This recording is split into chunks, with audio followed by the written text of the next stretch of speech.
I don't trust nobody. I don't even trust my mind. I'm losing everybody. They can never take the... Hello guys, and as you can see from the title and the intro, we are starting a Windfoiling Web Clinic.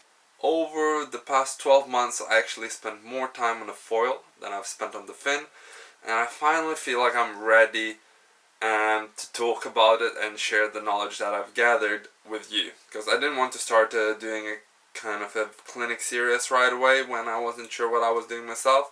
But now, after doing some competitions in IQ foil, in open foil, in slalom foil, and in long distance over the past year, I feel I've gathered enough of experience to be able to convey the knowledge that I've acquired in kind of a well and easy to understand way to you guys. So, I hope this helps, and without further ado, let's dive into the first episode. Today we're talking about pumping, and basically how to get going and pump onto the foil as soon as possible in the lightest wind conditions possible. So just a warning, in this video I'm gonna be on a race gear. I'm gonna be on a course racing foil with a 8.8 meter sail. But even if you have freeride foil or smaller sail, smaller board, whatever, doesn't really matter because the pumping technique stays the same. Another warning, you'll see that I'm using quite a lot of power and a lot of range of motion, a lot of amplitude in my movements that might not be possible for everyone depending on your physical condition and skill level, but be sure that the same technique can work if it's applied at a smaller range of motion and smaller amplitude. So as long as you're picking up the basic principles throughout the course of this video, you can go then and apply them onto your foiling kit with your physical power that you currently have. I'm gonna divide the pumping out into three parts. The first one is getting planing on the board. Second is when you're planing, getting into the foot straps and increasing the speed. And third and final one is getting onto the foil. So, in the first part, the goal is to go from barely moving in 5-7 knots or whenever you start foiling up to a planing speed with the board. So, we start with small movements with the sail, just using our arms, and in the beginning we're using circular motions with the sail. So it means we are pulling the sail back towards the board at a 45-degree angle, and then at the end of the pulling motion we bend the back bicep and extend the front arm to move the sail back forward. In this way we ensure what we generate with the pump is pushing the sail and the whole equipment forward and is increasing the speed of the equipment. As the speed is slowly increasing of the board, we're starting to use bigger and bigger amplitude of the pumping motion. So the first few pumps are really smaller, and then as the speed increases we're engaging more and more of our body.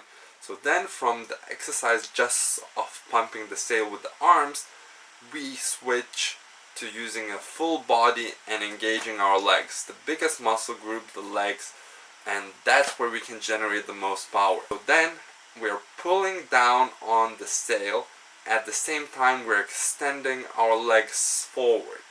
And as we are letting the sail go away, extending the arms, at that point we're bending down, putting our ass down as low as possible so that we have as much room for the legs to push on the next movement.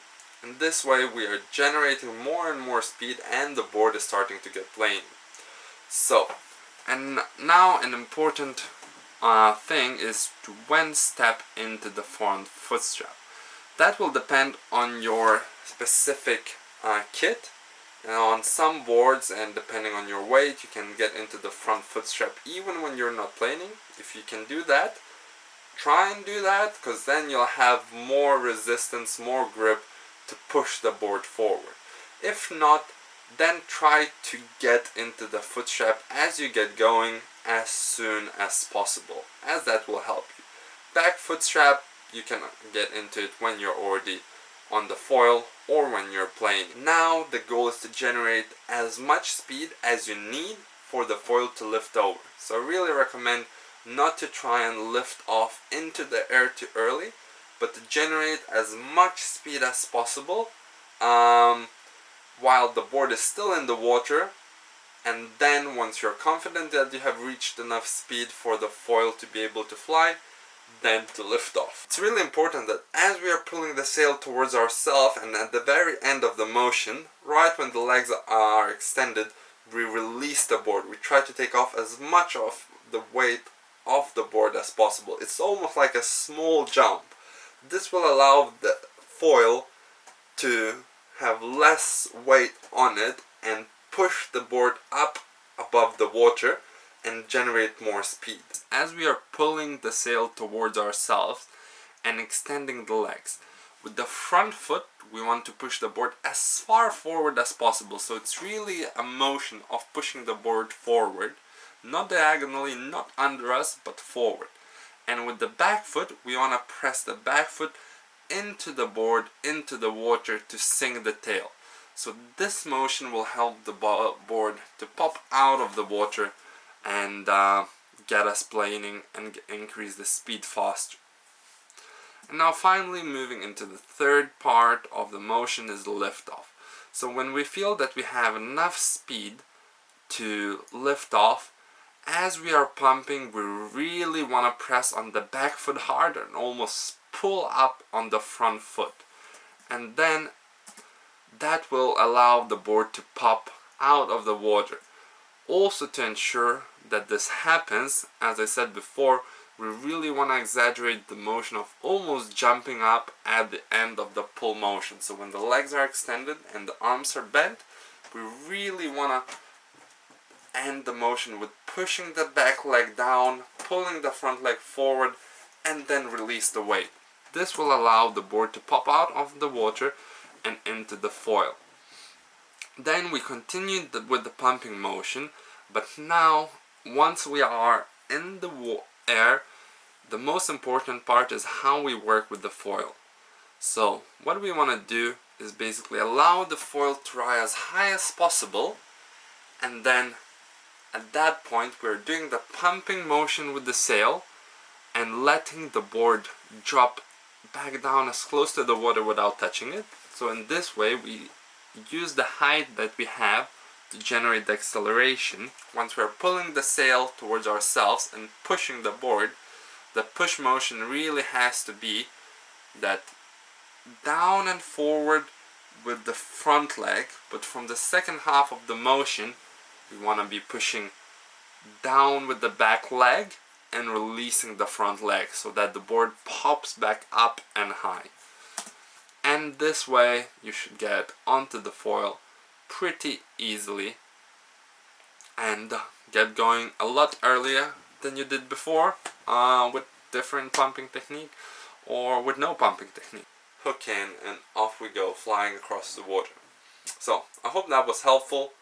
Thanks for tuning in, and let me know what other windfoiling topic I should cover in the next video. What would be helpful for you guys? Thanks for watching and see you next time. Adios.